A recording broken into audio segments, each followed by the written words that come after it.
우리는 살면서 수없이 많은 인연을 만납니다. 가족, 친구, 연인, 동료. 어떤 인연은 깊고 어떤 인연은 짧죠.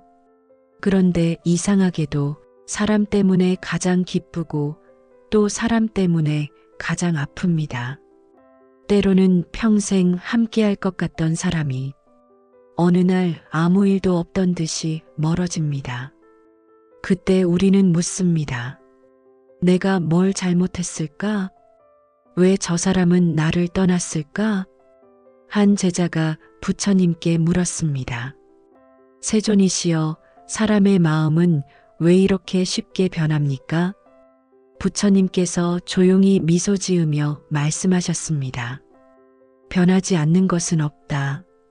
봄이 가면 여름이 오고 여름이 지나면 가을이 오듯 마음도 인연도 흘러가는 강물과 같으니라.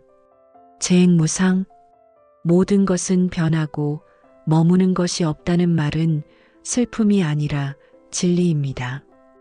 형제자매도 부모 자식도 결국 부모의 인연으로 만난 존재일 뿐 영원히 같은 자리에 머물 수는 없습니다. 세월이 지나면 부모는 자식의 품을 떠나고 자식은 또 다른 세상을 향해 나아갑니다. 그걸 받아들이지 못하면 서로를 붙잡으려 애쓰다가 오히려 상처만 남습니다. 부처님은 이렇게 말씀하셨습니다.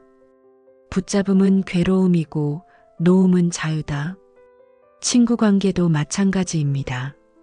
한때는 하루 종일 함께 있던 친구가 어느 날 연락이 줄고 대화가 어색해집니다.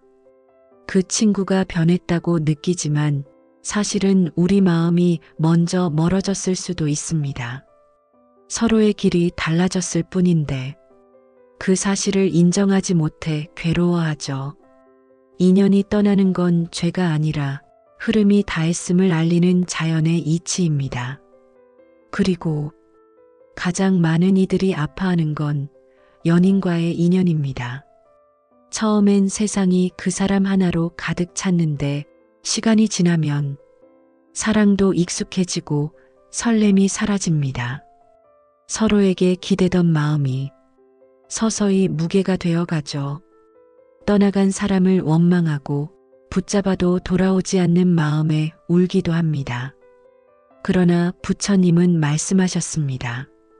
사람의 마음은 바람과 같고 인연은 구름과 같다. 머물러 있으면 썩고 흘러야 향기로워진다.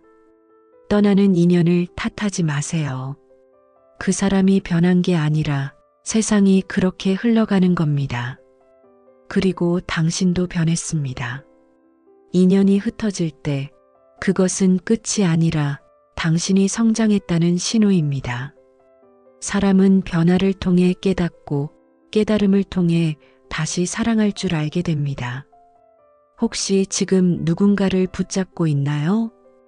혹은 이미 떠난 인연을 여전히 기다리고 있나요? 그 마음을 조금만 놓아보세요. 손을 펴야 새 인연이 들어올 수 있습니다. 꽉 쥔 손에는 아무것도 담을 수 없듯이요. 놓는다는 건 포기하는 게 아니라 더 깊이 사랑하기 위한 준비입니다. 부처님은 이렇게 말씀하셨습니다. 변화를 두려워하지 말라. 그대가 변화를 받아들이는 그 순간 고통은 흘러가고 지혜는 머문다. 그러니 변하는 마음을 탓하지 말고 떠나는 인연을 원망하지 마십시오. 그 변화를 받아들이는 순간 당신의 마음은 훨씬 가벼워질 것입니다. 그것이 바로 부처님이 가르친 비움의 길이며 삶을 새롭게 시작하는 첫걸음입니다.